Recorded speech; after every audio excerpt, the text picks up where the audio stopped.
the pain and the failure of those ghost kitchens might be the biggest lesson that I learned maybe for my media company in 5 to 10 years.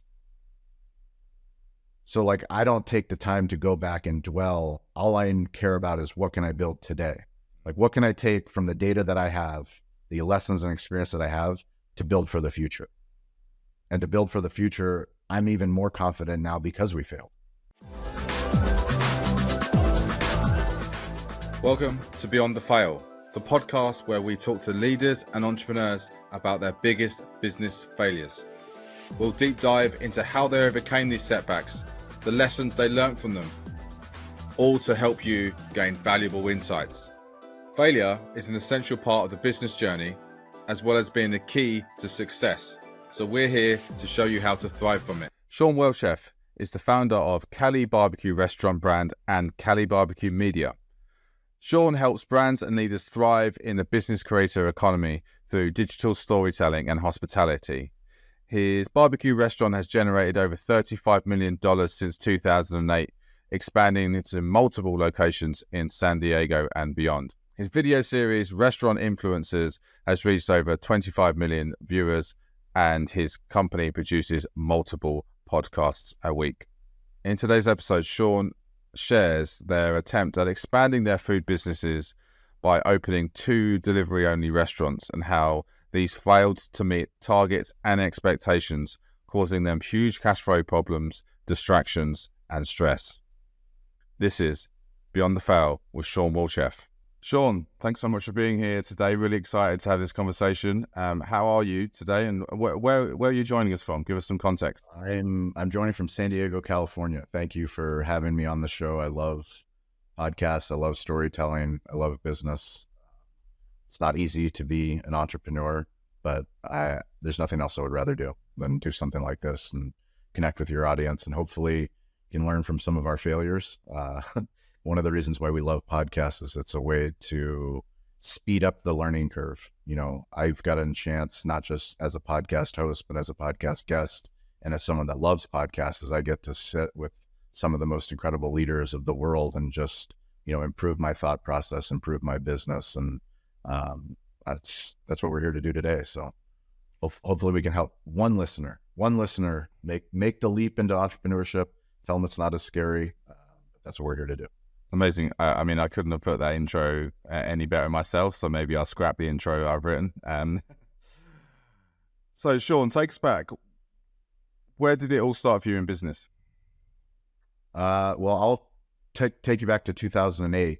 2008, height of the economic recession.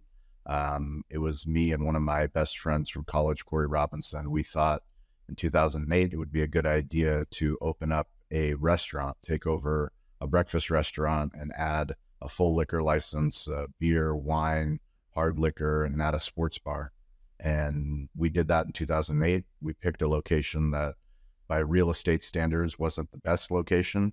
And to be honest with you, we struggled. You know, we struggled for multiple years trying to figure out how to pay payroll, how to pay our team, how to build a menu, how to run a profitable business. And we fought like hell to keep that restaurant open. And one of the biggest lessons that we learned in that process is we thought that if we eventually started, you know, making a good product, we started doing barbecue, and barbecue's a hard thing to do. But if we did it a little bit better every single day, if we got a little bit better in business and we took care of our team a little bit better and took care of our community, we thought that if we did that, someone would come and tell our story. We thought that the local media, the local TV station, the local radio station, the magazines, the newspapers, someone would go and they would hear, you know, one of the entrepreneurial mantras is, if you build it, they will come. Do you believe in that one?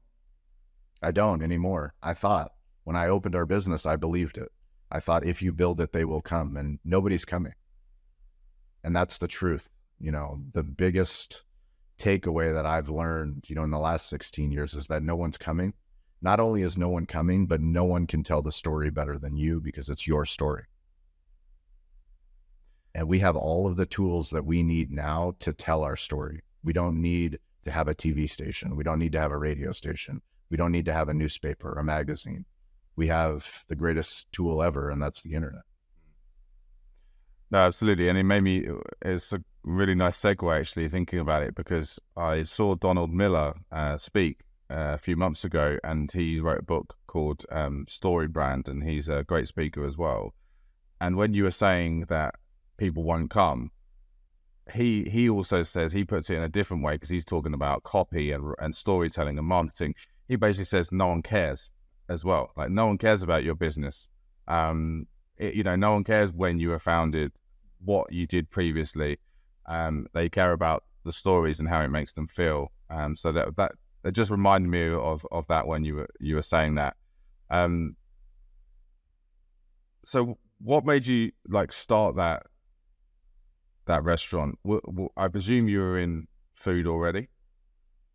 No, we weren't in food. I was doing real estate, helping my grandfather. It was one of his properties. They had a tenant that was leasing the property, and they weren't doing a good job. So the opportunity came, and, being young, 26 years old, out of college, we thought, I grew up in restaurants, adding a sports bar to a busy breakfast restaurant would be a good idea. There's nowhere in the community that has a good dinner, doesn't have a good family style environment. This is perfect. This is going to be easy. And it was so far from easy. It's 16 years later, and we're still figuring it out, but there's nothing else in the world I would rather do. We built a media company on top of our restaurant business, and we teach storytelling to the biggest restaurant technology companies on earth. So Toast is a point of sale company. They service 120,000 restaurants all over the globe for point of sale. We have 2 shows with them. One show on Entrepreneurial called Restaurant Influencers. I'm on their customer advisory board. I was invited to their IPO on the New York Stock Exchange. So many things that I've been able to do as a restaurant owner is because of storytelling. It's because of our deep belief that me coming on this show is important. Me talking to whoever's listening, whoever's watching matters. And it's not going to matter right away. That's the biggest takeaway, is when you start telling your story and you start a podcast, or you start a YouTube channel, or you start making videos on TikTok or Instagram, no one cares. I love Donald Miller. I'm a huge Story Brand. Anybody that's listening, this is the second plug for Story Brand. It's a phenomenal book. If you confuse, you lose. People only care about themselves. So if you're listening to this, what gift do you have? You have a unique gift. You have a unique voice. And if you don't speak about that, no one's going to know. LinkedIn is there. You don't need to build LinkedIn. It's literally there. You have hundreds, maybe thousands of connections. When was the last time you posted a video about your original thoughts about what you believe? Simon Sinek, one of my favorite videos that I saw, he was presenting on a stage, and he was talking about, he was in marketing, and he was trying to do all these things, trying to sell all these books. And he would always talk about who he was and what did he do. And he's like, no one gives a shit what I do. But once I started to talk about what do I believe, everything started to change. I started to get booked on stages. I started to get more book deals. I started to get more clients. Everything changed once I started talking about my beliefs. What do I believe in and what am I against? Now, all of a sudden, it's much bigger than you. Now we're talking thematically. And that's where you find your tribe. You find the people that actually want to follow you and respect you and listen to your shows and subscribe to your YouTube channel, buy your books, come to your speeches. That's where the real magic happens. Do you think that restaurants or, companies within hospitality, whether that's food or drink, do you think that they have been struggling or they failed to tell their story? Is that why you started the media brand, to be able to support them? To be honest with you, the storytelling comes from my grandfather. At the end of his life, he asked me, when I was studying abroad in Alicante, Spain, I remember going to the payphone by the Plaza de Toros in the center of the city, this beautiful Moorish castle overlooking the Mediterranean. And I remember calling my grandfather. He raised me as a son. I never met my father. And he was at the end of his life. And he said, Shawn, I really need help writing my life story. Nobody here in San Diego can help me do it. I trust you. I need help with my businesses. Will you help me? And I said, yes, grandfather, I will transfer schools. I'm going to come back home and I'm going to help you. And we spent 6 weeks traveling throughout Western Europe, all the way to Eastern Europe, where he's from in Bulgaria. And we wrote and self-published his book, How The Harvest, How a Bulgarian Farm Boy Grew Wealthy in La Jolla, California. A year later, I got that translated into his native language, Bulgarian, and that book is now in multiple villages. I actually married a Bulgarian woman, so my wife, we made sure that, that book is available for a boy, for a girl that's in the village that can go, their story matters. They don't need to be a farm person, a farm boy. There's a bigger world out there. There's information out there. There's education out there. If you follow your curiosity, if you get involved, if you ask for help, things can happen. And we're in such a crazy time where there's publicly traded companies that don't understand, and they discredit where the internet is in 2024. The fact that you and I have a show, we're producing a show. This will go on Spotify. It will go on Apple Podcasts. It will go on YouTube. It'll go on TikTok, Instagram, all of these different platforms. And is it going to get seen by millions, tens of millions? Probably not, but it's going to get seen by the right people. And eventually, over time, more and more people will see that content. And we live in a world where everyone thinks about influencers and creators, and you think of Mr. Beast, millions of views, tens of millions, hundreds of millions. He is the 0.0001% of creators, as a B2C creator. But when we're talking about entrepreneurship, when we're talking about the B2B, business to business content, you can go to school, you can go to business school, you can go to online classes, but like all of it's free now. Donald Miller has a podcast. Tim Ferriss has a podcast.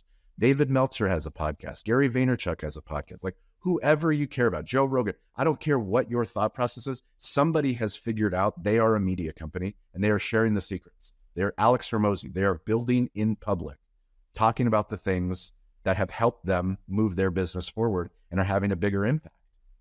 The longer that I do it, you and I right now are having this show. There's somebody listening to my digital hospitality show, and they might be in Australia and they might run, a barbecue business. There's somebody in Chicago that might be listening to my restaurant influencer show. Somebody that's watching a YouTube video that I posted yesterday. Like that's how you multiply and find people that believe in what you believe. There's going to be a lot of people that don't give a shit. I don't care about those people. I'm not trying to convince them that the internet matters. What I am trying to do is find people like you that when you come to San Diego, when that ever is, when you have a friend that comes to San Diego, you got to go talk to Shawn. You got to go try his barbecue. You got to go make a video on his roof.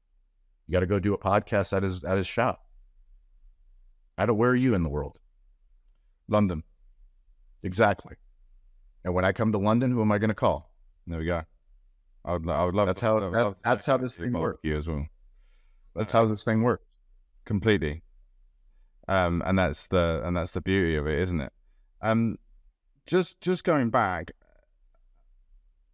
your granddad sounds a fascinating person, and he sounds like he's had a huge impact on your life. What impact did he have on you starting in business and, becoming an entrepreneur? I think I remember when I was a boy and I would go to class and I would come back home. Education was so important to my grandfather. And I remember coming back home and he would always ask me, Shawn, did you sit in front of the class? And I would, didn't want to lie to him, like, Grandpa, no, I didn't sit in front of the class. I sat in the back with my buddies. I'm trying to make friends. I wanted to be popular. I'm sitting in the back. It's like all the information's in the front of the class. And I didn't understand what he was talking about. Elementary school, middle school, high school, college. It's like, are you staying after class? Are you coming before class? Are you asking the professor? Are you raising your hand? Are there 20 kids in the class? Are there 50 kids in the class? Are there 500 kids? Are you raising your hand? Are you chasing your curiosity? And now the work that I do, every stage that I speak on, every show that I do, I say, stay curious, get involved, ask for help.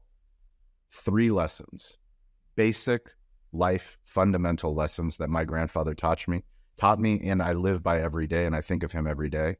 Because he always chased his curiosity. Always. He always sat in front of the class. He always asked the question. He was a medical doctor. At the age of 65, he retired and became a real estate developer. He never stopped learning. And I watched him build business after business and reading books. I would wake up in the middle of the night At 2 a.m., I would walk by his office and he was there reading. I'm like, Grandpa, what are you doing? He's like, I couldn't sleep. There was this idea that I had. And now I'm, reading a book about writing your life story. He's reading books about writing. He's reading books about publishing. He's reading books about copy editing. And he was at the end of his life. Like, he could have hired somebody. We did hire people to help us write the book, but like, he still wanted the firsthand information. And the best entrepreneurs, the best business owners, they have a humility and a thirst and a drive and a relentlessness that it doesn't matter how many no's, it doesn't matter how many failures, we will find the answer and we will persist. No, and he sounds like a lifelong learner, really. And so what did he give you any business advice when you set up your restaurant? What was his business advice? That's a good question. I think the best business advice he ever gave me was just relentlessness. You cannot lose if you do not quit. Is that why you're still here with despite the ups and downs? Despite the ups and downs, we're still here and we're still doing it and we're still going to figure it out.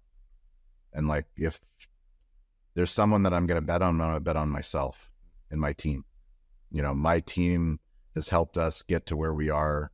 None of it is easy, but we are doing things that, frankly, because of all the content and storytelling that we do, we have very important people in the restaurant space and the tech space that know who we are, know what we do, and they are much more successful than we are. If you look from like how many restaurants do they have, or what's their revenue, or what's their profitability, way more successful than we are. Yet they're reaching out to me and setting up meetings so that I can help their marketing team and their sales team and their PR team and their social agency. And I can talk to the founder about getting on LinkedIn and posting a video of himself. Entrepreneurs and business owners, we're phenomenal. You can't be in business if you're not a good storyteller. Literally, you can't. You've got to tell a story to your wife, your husband, your partner, to convince them of your idea, your product, your service, whatever you're selling. In real life, we're phenomenal. But when it comes to the internet, everybody starts to overthink, well, who's watching? Well, what are they going to say about me if I post a video on LinkedIn? What if I talk about business on Facebook? Facebook, like, I have this audience, my friends and my family, they're going to make fun of me. No one gives a shit. Yeah. And if they do, they're too busy. Like, that's not the right audience. I don't care what I post on Facebook. I don't care what I post on Twitter. I don't care what I post on Instagram. I share everything. It's not Shawn's business life and Shawn's personal life. It's one life. It's all of it. If you like it, great. If you don't, great. Let's just keep going. Let's keep building whatever we can do to, build a community. And we're grateful that if you do it long enough, you find the right people. They find you. That's how this, it's crazy how the algorithms work. But you will find your audience, and you don't need a huge audience. You just need the right audience. Did you always know you were going to be an entrepreneur? Was that something that was ingrained in you as a youngster? Yeah, I think so. Knowing, I thought I was going to go to law school. I studied. My grandfather was a medical doctor. Education was important to him. I studied for the law entrance exam. I put out my applications and I got rejected by all 3 law schools in San Diego. And it was more devastating for me to have to tell my grandfather than it was actually for me. It hurt me more knowing that I was going to disappoint him, telling him that I didn't get into law school. But like, I knew I would figure it out. Did I know I'd have a media company in 2024? Absolutely not. When I started a breakfast business back in 2008, absolutely not. But, we're recording this in 3 days. I'm going to go to the Navy Exchange where our new 3rd restaurant is open. The restaurants that we're open next to are Subway, Panda Express, Pizza Hut, Five Guys, Starbucks, and Cold Stone. And us, a local barbecue business, Cali Barbecue. It's a big deal. And that's the United States military that has invited us, that we have passed all their requirements, and they're trusting in us. They're in partnership with us to help us succeed, to help serve the men and women who serve our country. Great barbecue. Well, congratulations on that. That sounds a huge achievement. Thank you. So why did you know that you were going to you wanted to be an entrepreneur. Have you got any kind of, pivotal moments that you can remember as a boy or as a teenager when you were, you thought business is what I want to do? Yeah, I think why did I want to become an entrepreneur is the creative process. I think watching my grandfather create things with his mind, build buildings that didn't exist, create businesses that didn't exist, that was the thing that really drove me. And now one of my favorite sayings is ABCD. Always be collecting the dots so that you can always be connecting the dots. And that's a Danny Meyer quote. There's dots everywhere. And podcasting, asking questions, getting people on that I respect, that I admire, and asking them the things that I'm curious about, I know that I'm giving my audience a seat at the table to learn from some of the best people that they would probably never get to talk to, but I get to talk to them. And then the more that I talk to them, I'm getting all this data. And now all of a sudden I have this unique knowledge that is very valuable for all of those companies that are looking at storytelling, that are looking at technology, that are looking at hospitality. And one of the, the thesis of my main show, Digital Hospitality, is every business needs to be digital first, especially brick and mortar businesses. And every business is in the hospitality business, whether they know it or not. We're all in the people business. We're all in the memories business.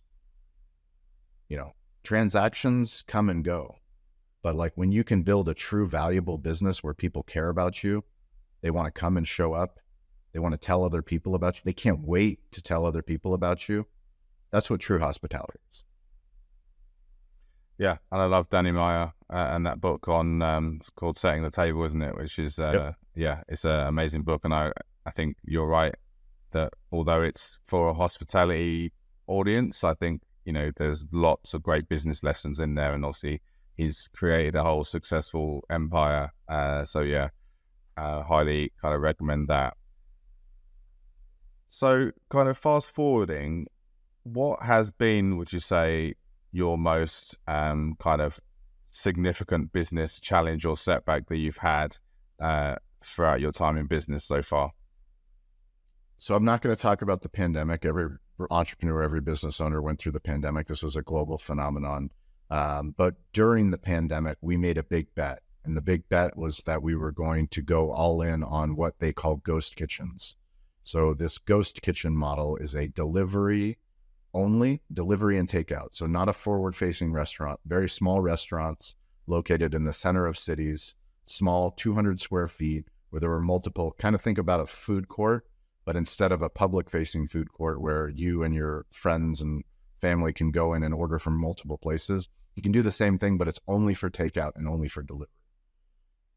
I know that delivery is the next future. The amount of Amazon stores that are driving behind you at wherever you live in London, the amount of stores that are here in San Diego, Amazon is everywhere, DoorDash is everywhere, Uber is everywhere. And there's a reason. It's digital hospitality. They make it as easy as possible to purchase things, to give us time back. I know that delivery for restaurants is so important. I also know that as somebody that covers the industry, I didn't want to talk about something if I didn't have firsthand knowledge. So we opened up 3 ghost kitchens during and after the pandemic. Since that time, we have closed all 3 of those locations. So it wasn't like opening up a brand new restaurant where we would spend $500,000, $1 million to open up a restaurant that's, the same size as our main location. Much smaller investment, less than $100,000, but we had to buy equipment. We had to set up the teams. We had to buy the delivery vehicles, and we just never got the sales that I had projected with my team. And we had to make the difficult decision of closing those businesses. So we closed those locations, but what we learned closing 3 restaurants is what we're taking now to that Navy location. So now we have a QSR, quick service restaurant, 800 square feet, public facing for the men and women that take care of the United States, the sailors and the Navy. They are on base. There's tens of thousands of soldiers on base. That is an active community. And for us, what we learned serving barbecue at those other micro locations, now we're going to take to this QSR. I mean, every single day we cook barbecue at our main location in Spring Valley, which is about 15 minutes away. We bring brisket, we bring pulled pork, we bring tri-tip, we bring ribs, mac and cheese, wedding beans, all cooked from scratch at the restaurant. And every single day we bring them to the Navy location. Once we're out, we're out. But, you know, we had to go through those failures, and a lot of those things we build in public. So, you know, there's videos of me talking about the benefits of ghost kitchens, how we were excited about them, how we thought this was the new wave. And, you know, right now it's me being honest with my audience and telling them, you know, we failed. We failed. I thought this was my thesis. I thought it was going to be correct. I still think we might have been too early. But I don't have to worry about reading an article about somebody else. I have the firsthand knowledge for myself. And that sounds super interesting kind of learnings. And, you know, you already started to talk about, you know, you already got one step ahead, really, taking those learnings and already implementing them in your new establishment. But what I'm intrigued to hear is, what was your decision-making process to open up the 3 ghost kitchens at the beginning? You know, you said it was during the pandemic. You used the words, you took a bet. So I'm just interested to know what was that bet, and how did you come to the decision to open 3 kitchens? So the bet is slow food fast. We live in a world where fast food has dominated for decades. People want real food, and we serve real food. But we also wanted to leverage technology to get more barbecue to more people. So back to the storytelling, I realized no one was coming to tell our story. We started doing social media as early as possible. We started, you know, telling our story, getting people, all over 3 million people in San Diego County, to drive to our location in Spring Valley, which is off the beaten path. So people wouldn't expect us to be there, but if the story was good enough, the barbecue was good enough, the hospitality was good enough, we'd have a full restaurant. And we did that. During the pandemic, we realized, why are we making everybody drive across San Diego County to come and see us? If we open up locations closer to them, we'll make it easier on them to get slow food fast. I still believe that is the case, but the vehicle is different. So the ghost kitchen vehicle didn't work for our business, but non-traditional locations were open in Snapdragon Stadium. So anybody that comes to a San Diego State Aztec football game, anybody comes to a Major League Soccer game, anybody that goes to an event in that 35,000 seat stadium, they get to enjoy Cali barbecue because we have 2 locations in that stadium. We tried to get into the airport. San Diego's redeveloping their airport. We were in the final running as part of a different group of restaurants to go in there. We got to the very end and they picked a different group of restaurants, but that was for one terminal. Eventually they're going to redevelop the other terminal, which will be, you know, unfortunately 2 to 3 years from now. But being in the San Diego airport is slow food fast. It would have been an incredible opportunity. It will be an incredible opportunity when we do get there. There's more military bases in San Diego. We really want to do the best job possible at our current location to prove to the Navy and the Navy Exchange, our partnership with them, that we can be incredible partners and that we can take care of the volume. So had you done takeaway before at your existing bricks and mortar place? What's that? Did you do takeaway at your existing brick and mortar place? Yes, absolutely. So you had a little bit of proof of concept there that you could show. Well, yeah, through the pandemic, our proof of concept was exactly that. People love doing takeaway at our restaurant. Like, we went from pre-pandemic doing 20% to-go orders to now we're doing 60% of our business is to-go orders and catering.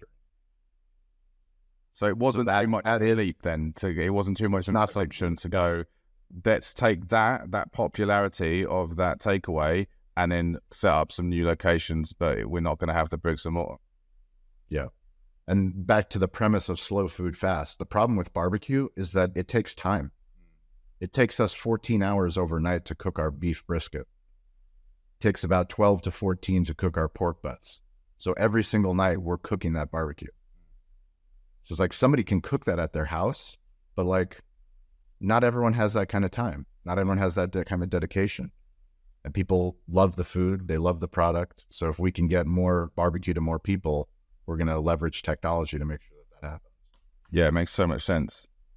So given that it makes a lot of sense, and you had some proof of concept, but you said that your forecasts didn't end up matching what the reality was, where do you think it went wrong? Why was there that discrepancy? So I think number one, the problem with ghost kitchens is the branding. I don't know who came up with ghost kitchens, but no one likes a scary ghost. We always called them friendly ghosts. But people like to know where their food is. Humans are creatures of habit.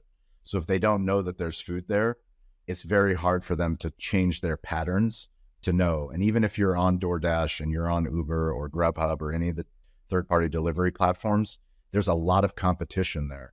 So you have to heavily discount or run promotions to get to the top of the feed for people to compete with all the national brands. So if you're not competing, you're already discounting. And if you don't have all of the other restaurants in that location doing a good job storytelling, it becomes very difficult. You know, we opened in a bad location. You know, as we love Spring Valley is our community. They have supported us. But like, if you look from a business and a financial standpoint, there are lots of other locations we could have opened up. But the ghost kitchens were the same. Like, we followed the same pattern where we went to a difficult location. We relied on storytelling. And to be honest with you, it was just, I didn't have the bandwidth to replicate what we did in Spring Valley for those micro locations. I needed the landlord and the partners actually in those ghost kitchens to help us to magnify the storytelling. So what I'm hearing is part of it was location. And I'm also hearing that you didn't have the capacity to essentially push those businesses. Was that another? Tell us about that. Like, what happened? Not just the other businesses, our business, but to be honest with you, realizing how good we are understanding where we are in 2024, our media business was taking off while those ghost kitchens were failing. So have you overstretched yourself? If we're honest about it, that is the truth. The truth is that the return on investment of my time, my team's time, focusing on telling bigger stories to larger audiences, much more valuable than telling those same stories to sell barbecue. So, and obviously that's a lesson you've had in hindsight, but at the time, was it a case of that you had overstretched yourself and you had, because it sounds like you had a hell of a lot going on, and obviously, you've been launching this media company and growing that as well, alongside opening three ghost kitchens and all this other stuff.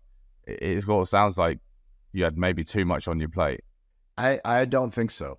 I mean, I think I know that more input equals better output.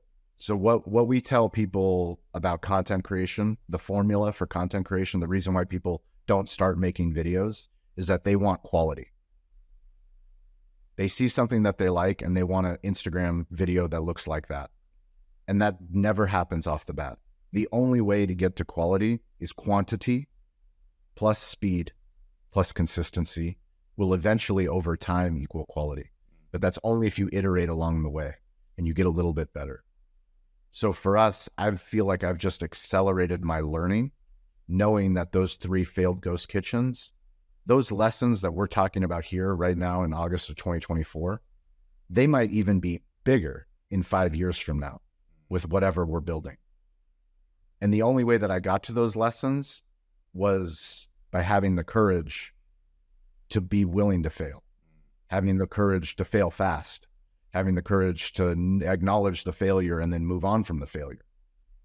Because those are the things that prevented, like I said, I'm in the media business. I didn't want to read about somebody else's story. I wanted to have my own data, my own proof, because now I can go build something better. And if I can build something better in 2024, imagine what I can build in 2025 and 2026. So in fact, the return on investment of those ghost kitchens might actually be, it's quite significant. It might have been the best thing. It might be one of the best things that we've ever done. Failing that fast and failing that fantastically. What was the timeline between you opening them and you closing them?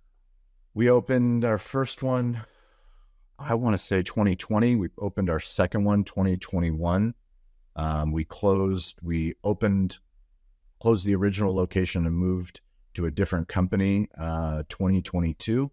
And then just recently we closed all of them and focused on opening the Navy location. Right. Do you think that you opened too many locations? Looking back, is there something you could have done differently there around, maybe opening one, see if it works, and then opening another, and maybe doing it a bit slower? So I truly believe in looking at the data, going backwards to figure out how we could have done better, but I don't regret anything that we did. Like looking back, if I was to, have a magic time machine and go back and say, what should you be doing? I would say, go all in on the media company and don't open up any ghost kitchens. But I'm telling you that now in 2024, not knowing what the lesson will be 5 to 10 years from now. The pain and the failure of those ghost kitchens might be the biggest lesson that I learned maybe for my media company in 5 to 10 years. So like, I don't take the time to go back and dwell. All I care about is what can I build today? Like, what can I take from the data that I have, the lessons and experience that I have to build for the future? And to build for the future, I'm even more confident now because we failed. And I think that's what a lot of people have, a lot of fear of failure. I mean, when I talk to companies about building in public, they're terrified of looking like an idiot. Like, I go on stages and people will reach out to me and go, Shawn, I saw your video about ghost kitchens and how you were excited to open them. I'm like, well, let me tell you what actually happened. Here's a video about how we failed and how we pivoted and how we learned from that failure. It doesn't mean that I don't believe in ghost kitchens. There is a very viable business model, but it wasn't for us. It wasn't my business model. I know that now. I wouldn't know that if I just watched from the side, built a great media company, and then wanted to do something with our barbecue business. I wouldn't have known that. Can you pinpoint one thing or one mistake that you made during the process? Yeah. Is there something that you think, you would have, looking back, done differently now, or a mistake that you made? I mean, all like I said, that it can either be viewed as a mistake or it can be viewed as an opportunity for us to have learned. So like, you could look at all 3 openings of ghost kitchens as a mistake from a financial standpoint, but that's why people don't start. I started a media company for 5 years. I invested my own money, my team's money, my restaurant money to build something that I knew would work. For 5 years, if you look at it from a financial standpoint, it was a failure until we got our first 6-figure brand deal.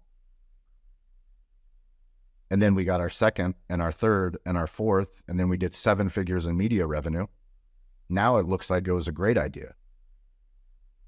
But everything's in context. How we look at what we're talking about now, today, is based off of the information that we have. I'm willing to share that information. I'm willing to go through that information.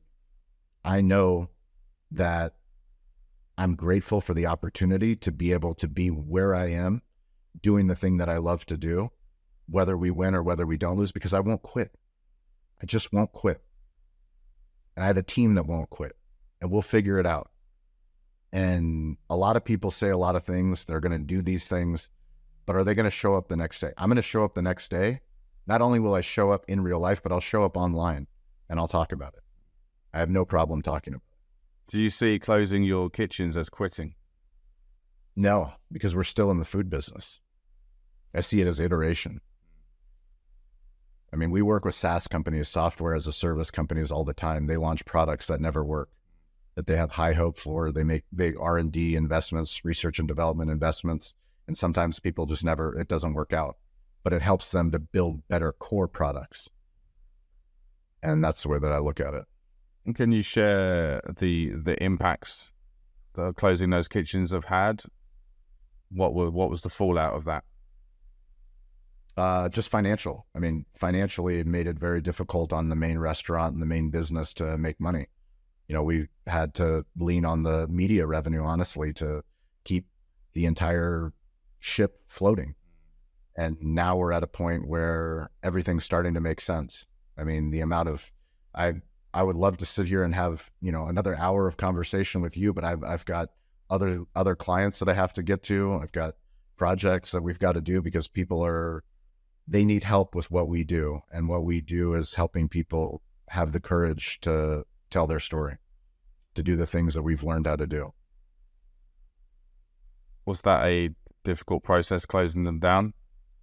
Was there ever any kind of doubts about closing them down? No doubts. Yeah, no doubt. And what process did you go through to make the decision to close them down? Talking to the team, talking to my wife, talking to my general manager, talking to our consultant, talking to Stephen, Gene, just going through and saying, if this doesn't make sense, there's no reason. Like, can we do the same thing that we did in our main location and write it out and figure it out over 5 years? We can. Or we can have the courage to stop now and do something, take the learnings of that failure and go all in with our next opportunity. And did you use data to make those decisions as well? Because it sounds like you're very data-led. We are. I mean, we are data-led. We are also led by our head and our heart. We know what we see with our eyes. We know what we feel.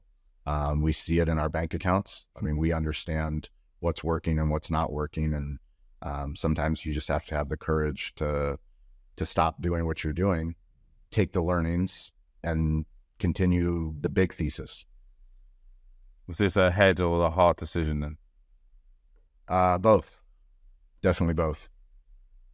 Did it ever have any impacts on you personally? How do you, it sounds like you're quite resilient and quite strong, but how do, there'll be people out there that might not be as strong as you, and obviously this kind of failure to them may hit them quite hard. Yeah. How do you, has this had any impacts on you, and kind of how do you stay strong through those, those challenges and failures? For me, it comes down to the willingness to ask for help. I mean, I have my own therapist. I have therapy that I go through with my wife. I'm in a program of recovery. I take things one day at a time. I won't lie to you and tell you that there aren't dark moments where every single day I'm worried about the media side of the business, our clients, an employee, the barbecue side of our business. But I also know that that's part of what I signed up to do. I signed up to, you asked me, like, was it too much? And I don't think anything is too much. When I had producing one show a week, it seemed like a lot. We produce 6 shows a week, 2 shows on behalf of clients, 4 internal shows, plus we have shows that we represent, plus have clients that we represent, plus we go to shows to do production. I know that right now in 2024, what is that going to look like in 2025? We'll probably have 15 shows, if not 20 shows. I'll probably have a team that is triple the size. And I'll have the same kinds of, struggles in the morning when I'm worried about how am I going to pay this new team member, or how I'm going to go recruit this problem, or how I'm going to solve this problem. But, if you told me back in 2008 when we opened up the restaurant that I would be working with the biggest logos in the restaurant technology space as a trusted advisor, as a content creator, as somebody that, is literally helping executives with storytelling, people that fly in from all corners of the earth, CEOs of companies that have hundreds of employees, thousands of employees, they come to San Diego and they drive to that bad location. They don't drive to the fancy restaurant overlooking the Pacific Ocean in La Jolla or Gaslamp. They come to see me because we've established a rapport, we've established a connection, because I'm willing to build in public, share my truth, speak my truth. So what would you say is the key to your resilience? It sounds like you've got a lot of support around you. Is that the key, or is there something else? My wife my wife and my DNA. I call it the Bulgarian Mamba mentality.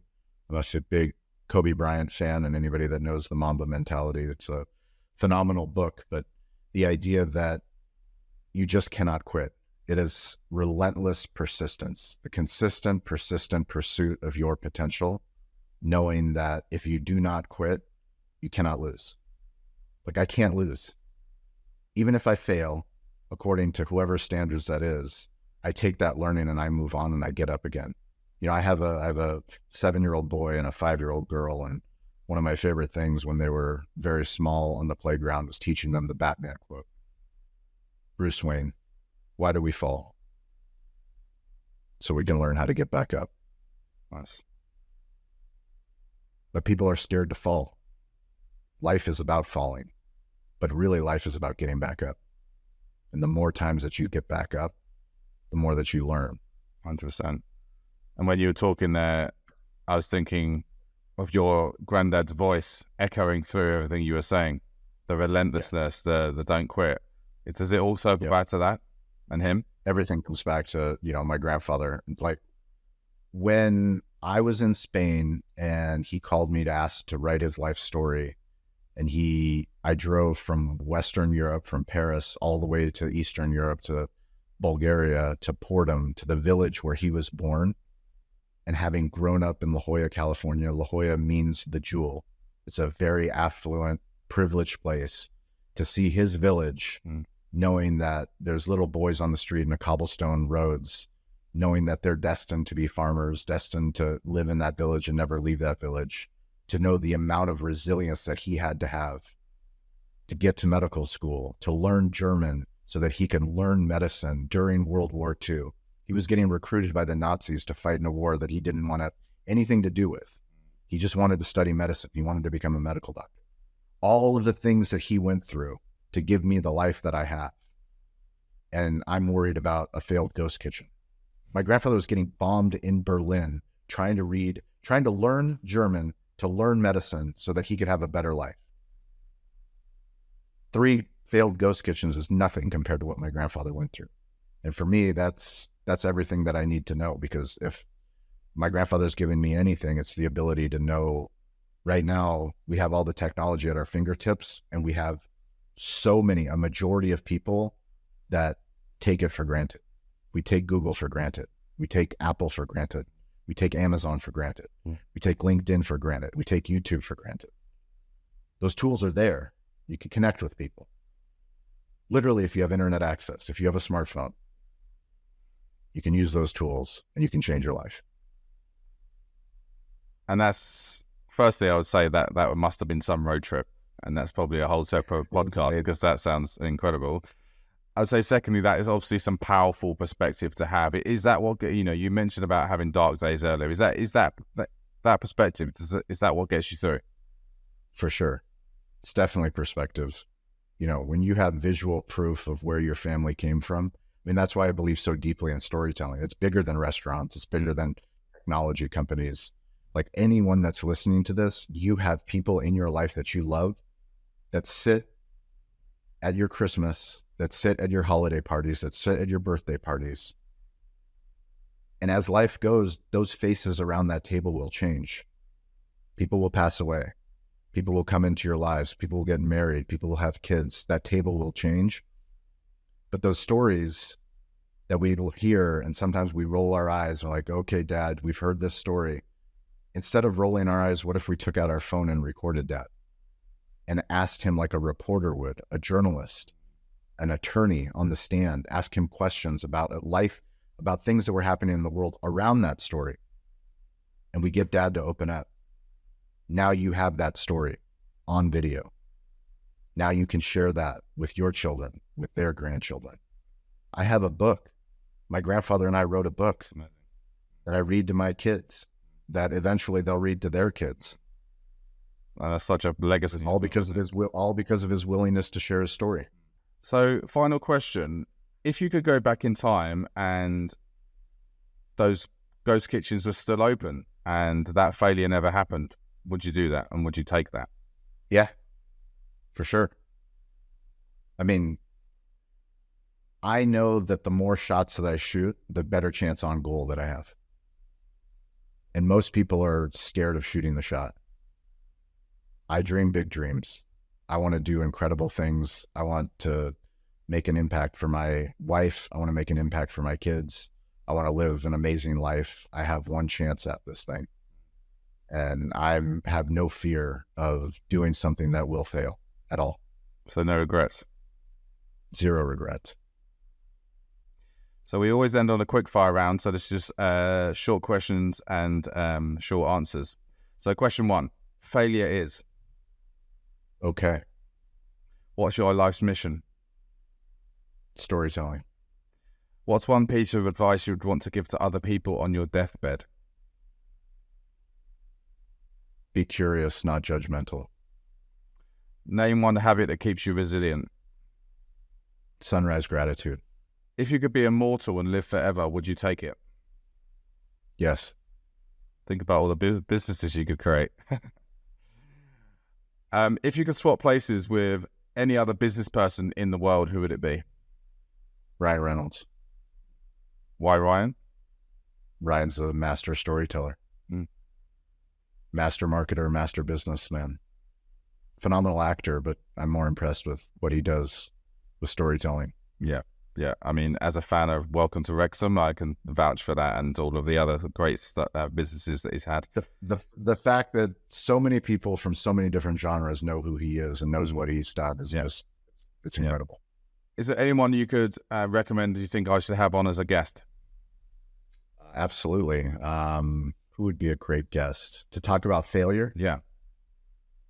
Stratus Morfogen. He's in the restaurant space. He wrote a book called Disruptors. Okay, great. I'll look that up. Brilliant. Well, Shawn, where can people find you and connect with you? Easy. At Shawn P. Walchef, ShawnPWalchef.